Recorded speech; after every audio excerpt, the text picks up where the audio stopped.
कश्मीर के इशू के ऊपर हमारी किसके ऊपर डिपेंडेंस है? अपने ऊपर सिर्फ? नहीं, सिर्फ अपने ऊपर तो नहीं है ना। हम तो मतलब आप कुछ भी अकेले नहीं कर सकते, कल को जंग भी अकेले नहीं हो सकती भाई। अगर जंग भी करनी है ना तो उसके लिए भी आपको पैसा चाहिए, ऑयल चाहिए, और बहुत सारी चीजें चाहिए, वेपन्स चाहिए, अपग्रेडेशन चाहिए, बहुत कुछ चाहिए होता है। तो उसके लिए भी आप अकेले सेल्फ सफिशिएंट नहीं है। तो कश्मीर के ऊपर लेके मेरा ख्याल है ओआईसी ने कितनी हमारी मदद की है? कोई मदद नहीं की। ओआईसी ने फलस्तीन के ऊपर तो इजलास बुला लिया, हमारे कहने पे तो बुलाते नहीं थे, नाराज हो जाते। अरबी भाईजान नाराज हो जाते साढ़े। और ये सिर्फ चाइना नहीं कह रहा है, अरब्स भी कह रहे हैं यार ये मामला ठीक करें, आप अपनी चीजें ठीक करें। तो वो समझ रहे हैं कि भाई आप चीजों को बेहतर करें। ठीक है जी, अक़वाम मुत्तहिदा खामोश, ना ही किसी का इंटरेस्ट है, अमेरिका को कोई इंटरेस्ट नहीं है। जब हम अमेरिका को या यूरोप को या इन दुनिया को कह सकते थे कि हमारी कश्मीर में मदद करें, that was the time of 2003, 4, 5, 6। उस वक्त कह सकते थे, आज नहीं कह सकते। उस वक्त उनको हमारी जरूरत थी। तो हम इंडिया के ऊपर, उस वक्त इंडिया का इतना क्लाउड भी नहीं था, इंडिया खुद मारा मारा फिर रहा था, अमेरिका सैंक्शंस लगी हुई थी, और इंडिया को थोड़ा मेंटेन वो करने के लिए, इंडिया को थोड़ा मेन स्ट्रीम करने के लिए उस वक्त 2005 में जो प्रेसिडेंट जॉर्ज डब्ल्यू बुश थे वो इंडो यूएस न्यूक्लियर डील कर रहे थे। तो इस तरह की चीजें थी, तो अभी प्रेशर था उस वक्त एक माजी की। इंडिया नई नई न्यूक्लियर सैंक्शन से बाहर निकला था हमारी तरह। तो हमने वो टाइम तो गवा दिया, क्योंकि उस वक्त एक डिक्टेटर बैठा हुआ था, और डिक्टेटर को अपनी लेजिटिमेसी से गर्ज होती है, लेकिन डिक्टेटर को और चीजों, वो तो समझता मन्नो मान लो कि मैं ठीक है, मिनू मनोगे लगे, उसको कोई मानता ही नहीं है। वो अपने आप को मनवाने के लिए बहुत चीजों पे कॉम्प्रोमाइज करते रहते हैं, जो कि एक हकीकत है ना, ये एक रियलिटी है। बिल्कुल।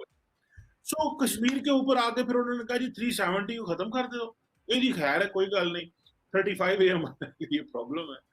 देखिए, this is a compromise we are doing and we are left with no choice because no one around us is helping.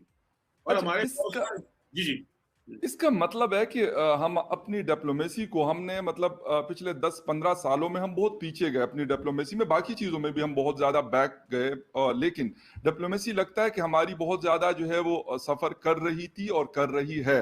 अगर 10-15 सालों की बात करें, और हिंदुस्तान ने अपने कार्ड्स को अच्छा खेला, और आज दुनिया में वही मोदी जी गए सऊदी अरेबिया में, उनको सिविल अवार्ड मिला, दुबई वालों ने उनको दिया, यानी जितने मुस्लिम स्टेट्स थे जो हमारे किसी जमाने में बड़े अच्छे दोस्त हुआ करते थे और बड़ा हमारा एक इन्फ्लुएंस हुआ करता था उनके ऊपर, आज वो लोग क्या करें, उन्होंने बिल्कुल अपनी स्ट्रेटजीज चेंज कर दी। लेकिन क्या वक्त के साथ हमें नहीं करना चाहिए था, या हमने नहीं की, हमने नहीं सोचा? फखर भाई, डिप्लोमेसी कमजोर नहीं हुई। हम्म, आपकी जो नेशनल पावर होती है ना, आपने उसके ऊपर अपनी फॉरेन पॉलिसी और डिप्लोमेसी को लेके चलना है। हम्म, ਉਹ ਕੀ ਕਹਿੰਦੇ ਨੇ, ਪੰਜਾਬੀ ਦਾ ਮੁਹਾਵਰਾ ਹੈ, ਜਿਨ੍ਹਾਂ ਦੇ ਘਰ ਦਾਣੇ ਉਹਨਾਂ ਦੇ कमले भी सियाने। कमले भी सियाने। ठीक है भाई साहब, वो जो जिनको हम बद्दू कहते हैं अरब में, वो चले थे पागल समझते सासी। दुनिया उनको सीरियस लेती है, क्योंकि भाई वो डॉलर यूरो दिखाते हैं। बिल्कुल। भाई बात ये है कि पिछले 15 साल में हमने सोचा ही नहीं हमने काम किधर करना है। हम्म, हमारे जो बजट डेफिसिट जा रहे हैं, ये क्या मगरब की साजिश है हमारे ऊपर? ये अगर हमने 64,000 अरब का बजट डेफिसिट आता है आपका एक साल में, बिल्कुल। 3-3 हजार अरब रुपए का बजट डेफिसिट आता है, उस बजट डेफिसिट पे आप अरबों रुपए और पैसा लेते हैं पब्लिक सेक्टर डेवलपमेंट के लिए, इतने लाने उथे लाने, सड़क बनानिया, ठीक है। तो वो ये क्या, किसका कसूर है? ये हमारा अपने जाती कसूर है। हम्म, सो ये डिप्लोमेसी का कसूर नहीं है, हमारी जो नेशनल पावर है उसमें इजाफा नहीं हुआ। आपकी जो नेशनल पावर है वो आपने डिटरमिन करनी थी विद द राइजिंग, जो दुनिया में ग्लोबल ट्रेंड्स थे। जब हम दुनिया जब हम दहशतगर्दी की जंग लड़ रहे थे, दुनिया आईटी में ग्लोबल जो है वो तरक्की कर रही थी, और हम जो थे वो कह रहे थे नहीं है इथों या खत्म कर लेने, इथों या खत्म कर लेंगे, या खत्म कर लेंगे। जब हमने वो दहशतगर्दी की जंग खत्म की, अल्हम्दुलिल्लाह, हमने, हमारी आर्म फोर्सेस ने, हमारे ऑपरेटर्स ने, हमारी अवाम ने कुर्बानियां दी हैं, तो आज हम उस ट्रैक पे चले हैं। सो टेक्निकली फखर भाई, हम दुनिया से 15 साल, अपने खित्ते के लोगों से 15 साल पीछे हैं। हाँ, द रीजन बिहाइंड इज हम उसको मैच नहीं कर पाए। सो अगर हम इसको मैच कर पाते, तो अगर हम भी इंडिया की तरह तरक्की कर रहे होते 15 साल, जिस तरह इंडिया ने तो दहशतगर्दी की जंग नहीं लड़ी, हाँ, उन्होंने तो बल्कि कश्मीर को जो है वो उन्होंने क्या है दहशतगर्द, उन्होंने फ्रीडम स्ट्रगल को दहशतगर्दी करार दे दिया, उनको एडवांटेज हुआ। तो आपकी किस्टिकल स्ट्रगल भी कॉम्प्रोमाइज हुई, आपकी नेशनल पावर में भी इजाफा नहीं हुआ, और आप उस वक्त डिफेंसिव होके एक मॉन्स्टर से लड़ रहे थे जिसको अनफॉर्चुनेटली किसी वक्त में हमने बनाया था। सो द पॉइंट इज कि किसी का कोई कसूर नहीं है, the problem was with in. हमारे पास कोई टाइम नहीं है भाई, आपके पास कोई टाइम नहीं है। स्टेट ने, रियासत ने खड़े होना है, तो और इसके लिए एक कॉम्प्रिहेंसिव नेशनल डायलॉग चाहिए पाकिस्तान को, तब जाके चीजें बेहतर हो सकती हैं। अच्छा जी ठीक है। ये वाली चीज तो आपने कर दी कि हमारी ठीक है, डिप्लोमेसी का शायद उस तरह का प्रॉब्लम नहीं था, लेकिन हमने वो वाली पॉलिसीज नहीं बनाई या उस पर काम नहीं किया, या हमने जिस तरह आप कह रहे हैं कि किसी का कसूर नहीं है, बिल्कुल नहीं है। अफगान जंग में हमें किसने घसीटा?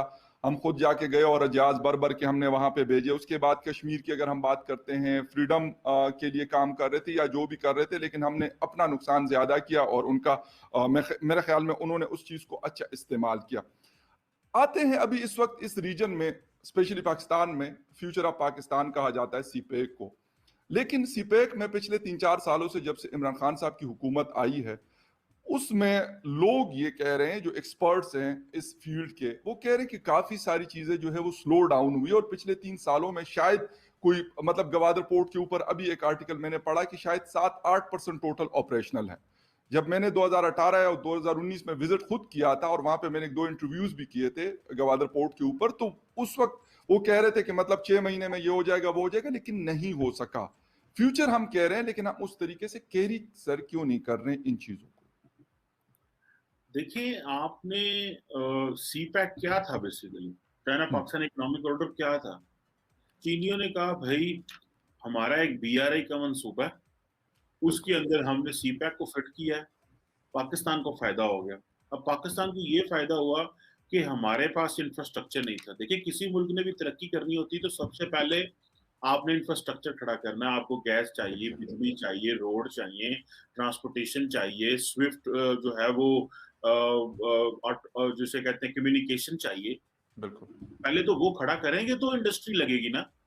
तो वो नहीं था। हमारी तो हालत ये थी, यहाँ 10-10 घंटे बिजली जाती थी फखर भाई। तो बिल्कुल। अभी क्या हुआ कि हमने वो जो अवेलेबल इंफ्रास्ट्रक्चर था उसको खड़ा कर लिया, एक बात।